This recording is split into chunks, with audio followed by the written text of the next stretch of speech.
Humennom sa znova zišli všetci tí, pre ktorých pomoc druhým nie je cudzia. Občianske združenie Pomáhame si tu už po niekoľkýkrát zorganizovalo trh dobrého srdca. Športová hala v Humennom aj tento raz ožila detským smiechom. Po predchádzajúcich pozitívnych ohlasoch sa občianske združenie Pomáhame si rozhodlo akciu s charitatívnym podtónom zopakovať. Naše občianske združenie už zorganizovalo, teraz je to druhýkrát, tento trh dobrého srdca. A prvýkrát sa stretol so značným záujmom, takže sme sa rozhodli v tom pokračovať ďalej. Takže aj tento trh dobrého srdca je zameraný na to, aby sa ľudia, ktorí nemajú také finančné možnosti, mohli prísť a nájsť si tu veci, ktoré potom môžu využiť. A zase tí, ktorí majú nejaké veci po deťoch, po rodičoch, vlastne svoje, ktorých už vyrástli, môžu tu tie veci doniesť, takisto aj tie hračky a potom ich vlastne dávame tým, ktorí to potrebujú. Bohatým sprievodným programom podujatia bol pestrý a všestranne orientovaný program pre všetky deti, o ktorý sa postaral skúsený animátor. No ja to pripravujem už 11 rokov, takže v podstate už len vyberám z klobúka, čo sa mi hodí a ani nie je tak náročné zostaviť ten program, ako ho potom realizovať a tak, aby deti boli spokojné.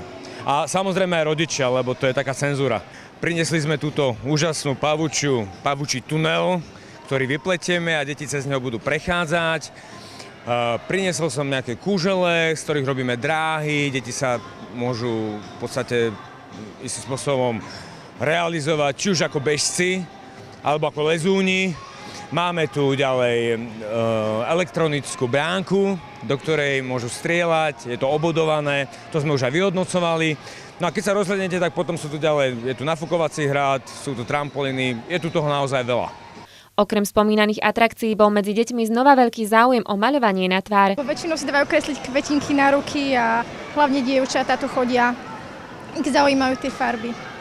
Čo všetko si najmenší počas popoludňa vyskúšali, sme zisťovali aj medzi nimi. Ja som si vyskúšal skákací hrad, trampolínu a som si zobral aj balón, aj futbal som tu hral.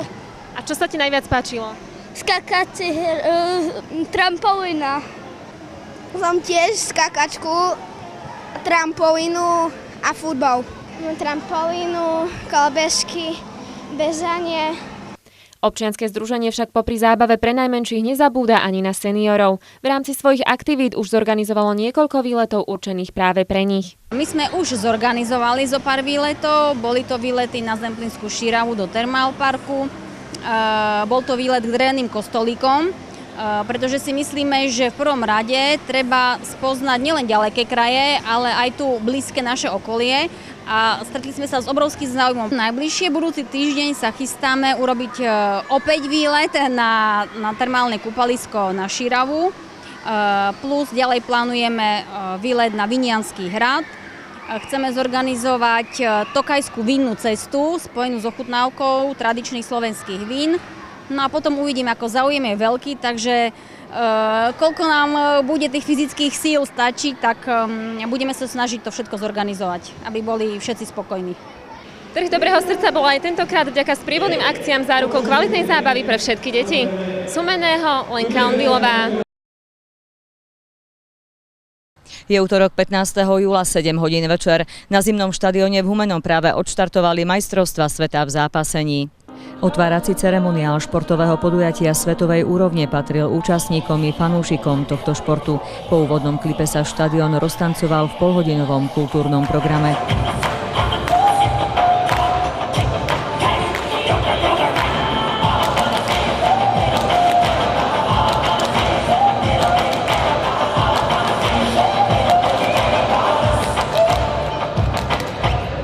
Po ňom symbolicky predstavili súťažiacich z 50 krajín sveta. Slovenská hymna odznela netradične v ľudových krojoch v podaní miestnej mužskej speváckej skupiny Rusinia.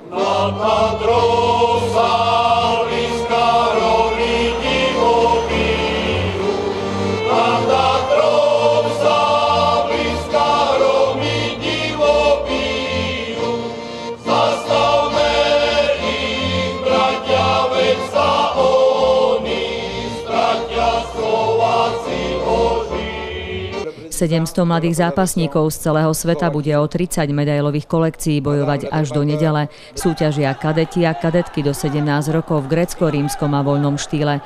Majstrovstvá sveta v zápasení sa konajú na Slovensku po prvýkrát. Kandidátku na organizáciu tohto veľkolepého športového podujatia podala aj lotyšská Metropola Riga. Uspela napokon snina v spolupráci s mestom Humenné. Myslím si, že to je správna voľba, lebo aj to východné Slovensko si zaslúži takúto veľkolepú akciu. Z toho množstva vecí a udalostí, ktoré sa udievajú, si myslím, že toto je absolútna výnimočnosť. Myslím si, že dnes si to ani celkom ešte neuvedomujeme, čo sa udialo alebo čo sa deje, pretože hovorím, že je to minimálne storočná záležitosť. Ja si myslím, že dnes do Humenného prišiel skoro celý svet a verím, že Humenné spolu so Sninou pôjde skoro do celého sveta a to je veľmi dôležité. Ja si myslím, že netreba sa ničoho báť, že je veľká myšlienka malé mesto. Ale treba ísť a ľuďom ukázať, že tu sú ľudia šikovní, naozaj sú pracovití, vedia tieto myšlienky dotiahnuť do konca. Zápasnícky klub Vyhorlat v Snine má dlhoročnú tradíciu a dlhý zoznam úspechov a víťazstiev. Stal sa hlavným organizátorom šampionátu pod záštitou Medzinárodnej zápasníckej organizácie FILA. Asi taký vrchol nášho zápasenia, ktorý sme dosiahli ako zápasnícky klub Vyhorlat Snina a aj mesto Snina je v spolupráci s mestom Humenné. Teším sa na to, že vlastne sa nám to podarilo dotiahnuť tu a že práve tu môžu zápasiť aj slovenskí zápasníci okrem ďalších 48 krajín. S najvyšším počtom zápasníkov prišla do Humenného výprava z Bulharska až 72 ľudí. Naopak len jedného zápasníka vyslala Argentína, Belgicko a Honduras. Bojovať o medailu bude aj 16 slovenských reprezentantov, z toho 5 členov Sninského zápasníckeho klubu. Kvalifikačné a finálové stretnutia prebiehajú na Humenskom zimnom štadióne. Nedaleká mestská športová hala slúži športovcom na tréningy. Vstup na všetky zápasy je voľný. Z Humenného Iveta Buraľová. V Kráľovskom Chlmci sa uskutočnila otváracia konferencia k projektu Dialóg múzeí. Konferenciu usporiadalo Kultúrne centrum Medzibodrožia a Použia a projektovými partnermi je mesto Kráľovský Chlmec a maďarské mesto Cigánt. Hlavným cieľom tohto projektu je skvalitnenie služieb múzeí v týchto dvoch mestách. V Kráľovskom Chlmci prejde rekonštrukciou múzeum Jozefa Majláta, ktoré je pamiatkovo chránené. Jednotlivé tematické muzeálne obsahy by mali byť spracované čo najmodernejšie. Prvou tematikou bude stála výstava regulácie prítokov Hornej Tisy. Ďalšou tematikou tematika sa nachádza v pivnici, v suteréne. Tam chceme dokončiť výstavu Kráľovsko-Chlmeckého vinohradníckeho rajónu. V západnom krídle sa budú nachádzať obslužné miestnosti technickej infraštruktúry. V podkroví sa majú zriadiť prednáškové miestnosti a v podkroví východného krídla majú byť administratívne priestory. Čo ešte chceme?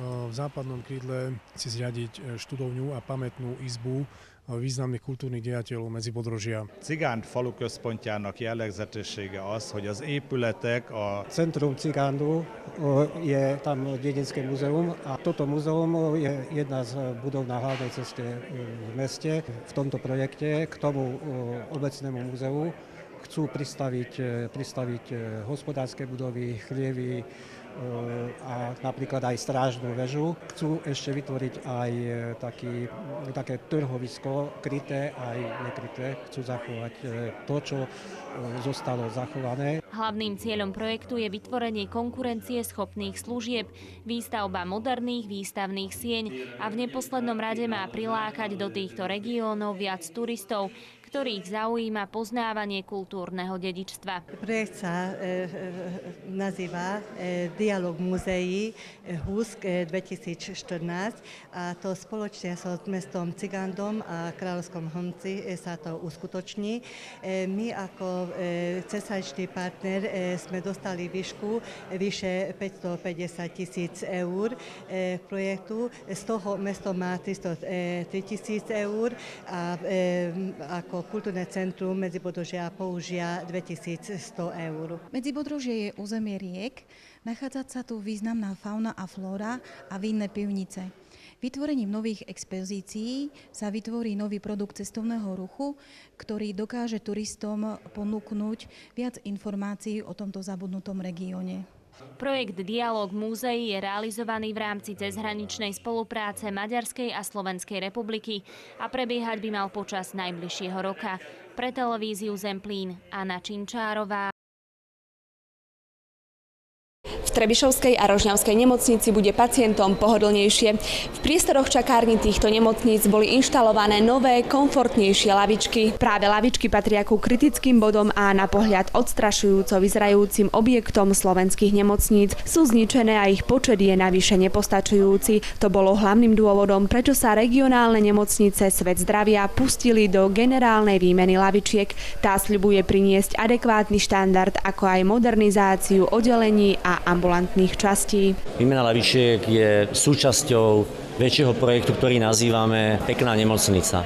V rámci tohto projektu sa snažíme v sieti Sveta zdravia meniť exteriér a interiér nemocníc tak, aby naši pacienti, ale návštevníci nemocníc mali lepší pocit, lepší dojem. Ten projekt je výnimočný najmä tým, že jeho súčasťou sú všetci zamestnanci Sveta zdravia, pretože sme oslovili našich kolegov v nemocniciach, poprosili sme ich, keby nám poslali podnety, čo podľa nich je dôležité, aby sa zmenilo.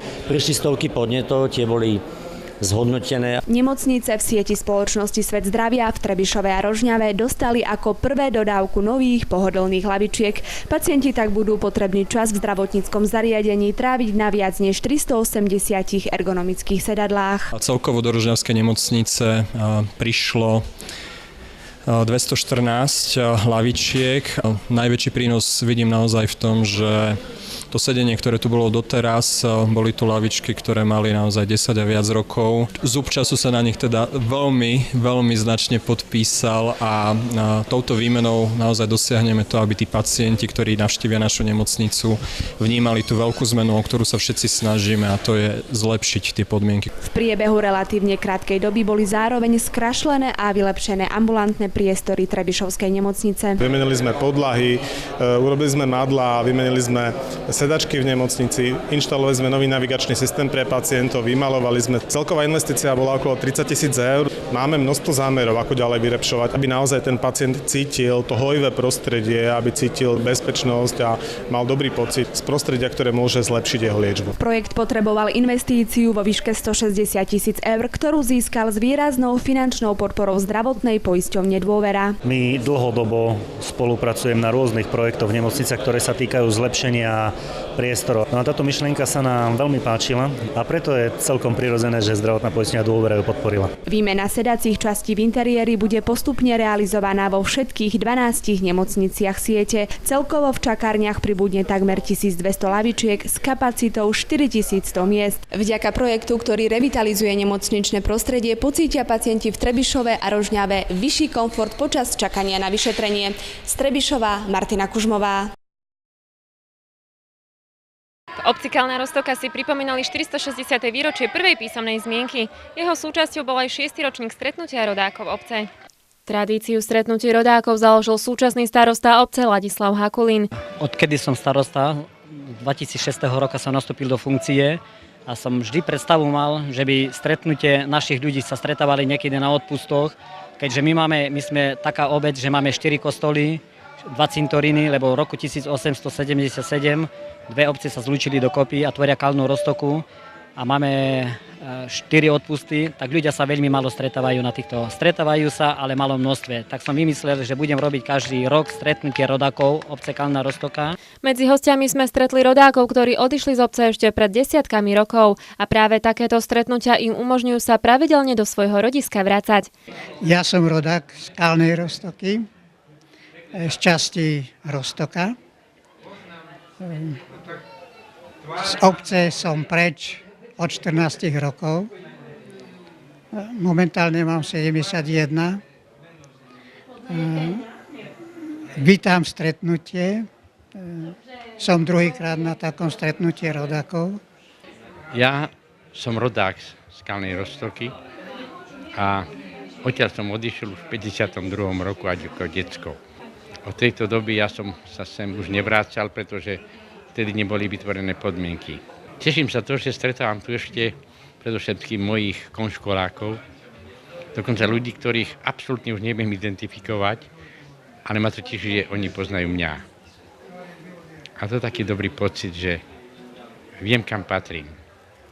A stále v tom pocite žijem. Ja hovorím všade, keď sa ma niekto pýta, odkiaľ pochádzam, tak začínam hovoriť s tým, že tam, kde sú 3 rieky.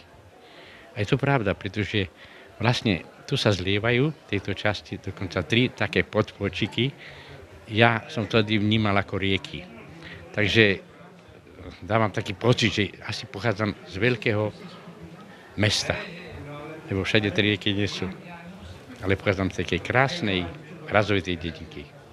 Tohtoročné stretnutie rodákov bolo spojené s oslavami 460. výročia prvej písomnej zmienky o obci. Pri tejto príležitosti obec Plaketov ocenila viacerých obyvateľov za kultúrny či duchovný rozvoj obce. Medzi ocenenými bol aj duchovný otec Pavel Sirotňák, ktorý sa významným dielom pričinil o záchranu chrámov v obci.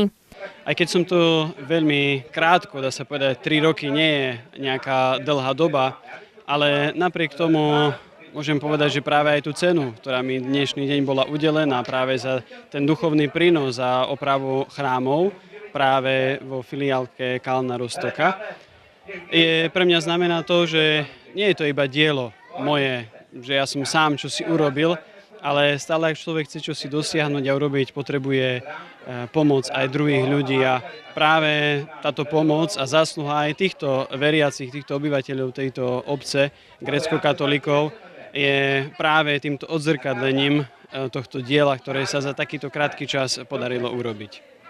Oslavy v obci po celý čas obohacoval aj pestrý kultúrny program v podobe vystúpení detí z materskej a základnej školy Skalnej Roztoky, speváckych skupín či folklórnych súborov. Na záver pre všetkých rodákov pripájame želanie starostu.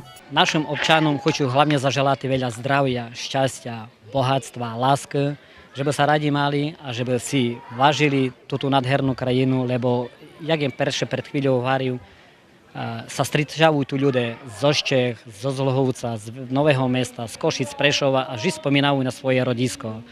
Aby im chotí, že by táto tradícia ostala, že by ten každý druhý rok, si už po mne príde starosta druhý, že by to zachovať tradíciu, toto stretávanie rodákov našej obci. Vďaka starostovi obce aj 6. ročník stretnutia rodákov splnil svoj zámer. Opäť sa mu podarilo spojiť krajanov, ktorí sa sem aj po rokoch radi vracajú. Z Kalnej Roztoky, Lenka Ondilová. 2. júlový týždeň sa v Múzeu a kultúrnom centre Južného Zemplína v Trebišove uskutočnila vernisáž výstavy akademického maliara Miroslava Radeva. Samotná výstava Moje umenie hovorí o osobitnom precítení umelcovej nekopírovateľnej tvorbe. Svojimi expresionistickými obrazmi v hrejivých farbách pán Miroslav Radev rozjasnil galériu, najväčšiu výstavnú sieň múzea. Typickou črtou autorových obrazov sú žlté a oranžovo-červené tóny farieb, ktoré pôsobia optimisticky a upokojujúco. To sú všetko témy, ktoré zažíva každý jeden človek. Skôr sú to také psychologické kategórie, dá sa povedať metafóry, ktorým vypovedám svoje zážitky behom svojho života.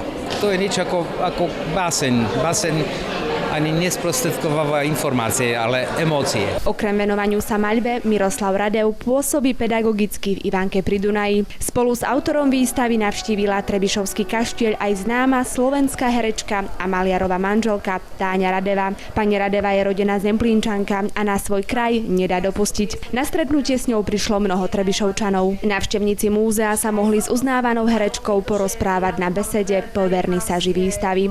O tom, že herečka Zemplínčanov doslova miluje, svedčí aj odkaz, ktorý im úprimne a zo srdca posiela. Vážte si sami seba, ľudí okolo seba, vážte si, keď ste zdraví, vážte, keď si dokážete sa ešte usmievať, máte niekoho blízkeho pri sebe, ľúbiť sa, ľúbiť prírodu, vesmír. Ľúbim vás. Všetkých pozdravujem, východňarov. Ja, vaša Táňa Radeva, Červeňačka.